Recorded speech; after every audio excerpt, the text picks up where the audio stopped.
বাইরের দেশের ব্লগার যখন বাংলাদেশে আসে তখন দেখেন তাদের অবস্থা। হ্যাঁ, ওরা 10K ভিডিও করতেছে, আমি ওদেরকে ভিডিও করতেছি। আমি কি তাদের সঙ্গে কথা বলবো? How are you?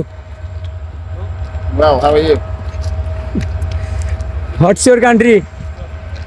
England. England? Yeah. O my god. Hello, Hello. Hello. Can I take a selfie with you? Yes.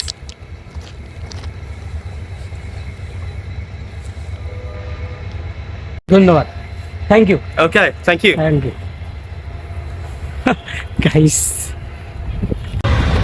তো গাইস, তারা কিন্তু ইংল্যান্ড থেকে বাংলাদেশে আসছে। তারা এক ধরনের সাংবাদিক, বাংলাদেশের আর কি কিছু ফুটেজ নিচ্ছে। একটা বলা যায় তারা একটা কন্টেন্ট ক্রিয়েটর। তাদের ভাষায় কথা বলতে পারি না, তাও আমি আমার থেকে চেষ্টা করছি। অনেক ভালো লাগছে তাদের সঙ্গে একটা সেলফি তুলে ভিডিও করে।